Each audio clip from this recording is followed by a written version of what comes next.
अस्सलाम वालेकुम। ये चाइना रेडियो इंटरनेशनल की उर्दू सर्विस है। बीजिंग स्टूडियो से अब तक की हम खबरों के साथ ये आवाज़ है सारा अफजल की। सबसे पहले आज के खबरनामे में शामिल अहम खबरों पर एक नज़र। चीनी वजारत खारजा का कहना है कि चीन ने हमेशा जिम्मेदाराना अंदाज में बैनुल-अक़वामी बरादरी के साथ मालूमात और आदाद शुमार का तबादला किया है। चीनी वजारत खारजा ने यह भी कहा कि समुंदर में जौहरी आलूदा पानी का इखराज जापान का निजी मामला नहीं है और फिलिपाइन के सदर का चीन फिलिपाइन ताल्लुकात में नए बाब का आगाज करने का अज़्म। आइए जानते हैं खबरें तफसील के साथ। 4 जनवरी को चीन की वजारत खारजा की प्रेस कॉन्फ्रेंस में तर्जुमान माओ निंग ने कहा कि वबा फैलने के बाद से चीन ने हमेशा लोगों और जिंदगियों को अवलियत देने के उसूल पर अमल किया है। लोगों की जिंदगियों को बचाने और सेहत के तहफ़्फ़ुज़ के लिए अपनी पूरी कोशिश की है और वबा की रोकथाम और कंट्रोल नीज़ माशी और समाजी तरक्की को मौसर अंदाज में मरबूत किया है। चीन ने हमेशा जिम्मेदाराना अंदाज में बैनुल-अक़वामी बरादरी के साथ मालूमात और आदाद शुमार का तबादला किया है। नामुकम्मल आदाद शुमार के मुताबिक गुज़िश्ता 3 सालों में चीन ने WHO के साथ 60 से ज़ायद तकनीकी तबादले किए हैं। चीन ग्लोबल इन्फ्लुएंजा शेयरिंग डेटाबेस के जरिए नोवल कोरोना वायरस के नए इन्फेक्शन के मामलात पर वायरल जीनियाती आदाद शुमार का इश्तराक भी जारी रखे हुए है। कई ममालिक के माहिरीन सेहत का कहना है कि चीन के लिए दाखिले की पाबंदियां अपनाने की कोई ज़रूरत नहीं है, चाहे चीनी आवाम की जिंदगियों और सेहत का तहफ़्फ़ुज़ हो, वबा के खिलाफ आलमी यकजहती को फ़रोग़ देना हो या फिर आलमी इक़्तिसादी बहाली और तरक्की को फ़रोग़ देना हो। चीनी हुकूमत ने हमेशा जिम्मेदाराना पॉलिसी इक़दामात उठाए हैं और इस सिलसिले में अपनी तमाम तर कोशिशें बरूए कार लाते हुए अहम और मुस्बत किरदार अदा किया है। माओ निंग ने यह भी बताया कि चीन में 8 जनवरी से क्लास बी मैनेजमेंट नाफिजुल अमल होने के बाद से बैरून मुल्क से आने वाले तमाम मुसाफिरों को अपने मुल्क से रवाना होने से 48 घंटे कबल न्यूक्लिक एसिड टेस्ट करवाना होगा। मनफी नताइज वाले अफराद चीन आ सकते हैं। अगर टेस्ट का नतीजा मुस्बत हो तो मुतल्लिका शख्स को नतीजा मनफी होने के बाद ही चीन आना चाहिए। इलावा अज़ी मामूली बुखार और दीगर अलामात वाले अफराद को कस्टम्स की तरफ से टेस्ट किया जाएगा और अगर नताइज मुस्बत हुए मगर वो शख्स अलामात के बगैर हुआ या किसी भी संजीदा नौइयत की बीमारी का शिकार न हुआ तो वो अपने घर या जहां भी वो क़याम कर रहा हो वहां पर ही क्वारंटीन हो सकता है। हाल ही में बैनुल-अक़वामी जौहरी तवानाई एजेंसी ने जापान के फुकुशिमा में जौहरी आलूदा पानी के मसले के हल के बारे में तीसरी जायजा रिपोर्ट जारी की। इस हवाले से बात करते हुए माओ निंग ने कहा कि रिपोर्ट में जापान के जौहरी आलूदा पानी के बारे में आदाद शुमार की दुरुस्तगी और आदाद शुमार जमा करने के तरीक़ाकार के बारे में किसी नतीजे तक नहीं पहुंचा गया है। बैनुल-अक़वामी जौहरी तवानाई एजेंसी की तहक़ीक़ात अभी जारी हैं मगर जापान ने जौहरी आलूदा पानी के इखराज के मंसूबे की मंजूरी दे दी है जो कि एक गैर जिम्मेदाराना अमल है। चीनी तर्जुमान ने कहा कि समुंदर में जौहरी आलूदा पानी का इखराज जापान का निजी मामला नहीं है।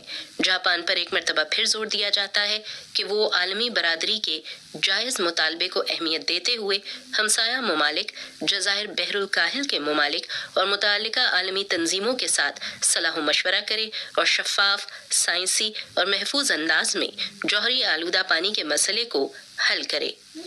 दुनिया के मुख्तलिफ शोबा ज़िंदगी से ताल्लुक़ रखने वाले अफराद ने चीन के सदर मुमलिकत शी जिनपिंग के नए साल के पैगाम की तारीफ़ की है और इस यकीन का इजहार किया है कि चीन की तरक्याती कामयाबियों और तजर्बे ने दुनिया के लिए एक मिसाल कायम की है और दुनिया भर के ममालिक के दरमियान ताउन को फ़रोग़ देने में अहम किरदार अदा किया है।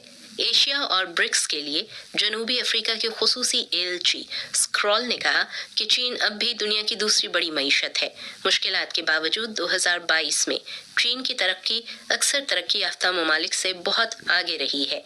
ये दुनिया की तरक्की के लिए एक मजबूत पैगाम है। अफगानिस्तान के बैनुल-अक़वामी उमूर के माहिर का कहना था कि चीन ने अपनी माशी पॉलिसीज़ को बरकरार रखते हुए पुरअमन तरक्की की है जो कि चीनी हुकूमत की बड़ी कामयाबी है। जनूबी अफ्रीका की कौमी असम्बली के डिप्टी स्पीकर सेनोली ने कहा कि चीन के दोस्त की हैसियत से जनूबी अफ्रीका चीन में होने वाली तब्दीलियों की पैरवी कर रहा है और दोनों ममालिक एक दूसरे के साथ मिलकर आगे बढ़ेंगे। हम चीन के तजर्बे से सीखेंगे और जनूबी अफ्रीका को मकामी हालात के मुताबिक तरक्की देंगे जो हमारे लिए बहुत अहम है। फिलिपाइन के सदर फर्डिनेंड मार्कोस 3 से 5 जनवरी तक चीन का सरकारी दौरा कर रहे हैं। उन्होंने चीन रवानगी से पहले मुनक्किदा प्रेस कॉन्फ्रेंस में इजहार ख्याल करते हुए कहा था कि वो अपने दौरा चीन से चीन फिलिपाइन ताल्लुकात के नए बाब का आगाज करेंगे। उन्होंने कहा कि फिलिपाइन ज़राअत, तवानाई, बुनियादी ढांचे, साइंस और टेक्नोलॉजी, तिजारत और सरमायाकारी और सकाफती तबादलों समेत दीगर शोबों में चीन के साथ बाहमी ताउन बढ़ाने का ख्वाहां है। फिलिपाइनी सदर ने कहा कि वो चीनी सदर से मुलाकात करेंगे और चीन फिलिपाइन ताल्लुकात को मजीद बुलंदी तक ले जाने के लिए पुरुमीद हैं। इत्तलात के मुताबिक फिलिपाइनी सदर फर्डिनेंड मार्कोस 2023 में चीन का सरकारी दौरा करने वाले पहले गैर मुल्की रहनुमा हैं और ये दौरा सदर मार्कोस का पहला दौरा चीन भी है। 3 जनवरी को चीन और मुत्तहिदा अरब अमारात ने सलामती कौंसिल से यरूशलेम में वाक़ई मस्जिद अक्सा की हालिया सूरत हाल पर हंगामी इजलास मुनक्किद करने की दरख्वास्त की है। इत्तलात के मुताबिक ये इजलास जुमेरात 5 जनवरी को होने का इम्कान है। 3 जनवरी की सुबह इसराइल की इंतहाई दाईं बाजू की यहूदी फोर्स पार्टी के रहनुमा और इसराइल के वजीर कौमी सलामती अतमार बेन गुवैर ने यरूशलेम के पुराने शहर में वाक़ टेम्पल माउंट के इलाके का दौरा किया। 3 जनवरी को अमेरिका की गन वायलेंस आर्काइव की जानिब से बताए गए आदाद शुमार के मुताबिक नए साल के आगाज के बाद से अमेरिका में गन वायलेंस की वजह से 130 से ज़ायद अफराद हलाक और 300 से ज़ायद जख्मी हो चुके हैं। वाज़ेह रहे कि अमेरिका की आबादी तकरीबन 330 मिलियन है, ताहम शहरियों के पास मौजूद आतिशी असलहे की तादाद 400 मिलियन है। गन वायलेंस आर्काइव की वेबसाइट के मुताबिक 2022 में अमेरिका में गन वायलेंस से होने वाली हलाकतों की तादाद 40,000 से ज़ायद थी। बरतानिया में तनख्वाहों में इजाफे का मुतालबा पूरा न होने के बायस बरतानिया की National Rail, Sea and Road Transport Union ने एक बयान जारी करते हुए कहा है कि यूनियन के तमाम अरकान 3, 4, 6 और 7 जनवरी को हड़ताल करेंगे। इसके साथ साथ बरतानवी रेल ड्राइवर लीग भी जुमेरात के रोज हड़ताल में हिस्सा लेगी। बरतानिया की National Rail, Sea and Road Transport Union के सेक्रेटरी जनरल मिक लिंच का कहना है कि हुकूमत कहती है कि वो एक मुआहिदा चाहती है, ताहम कोई ठोस एक्शन नजर नहीं आ रहा।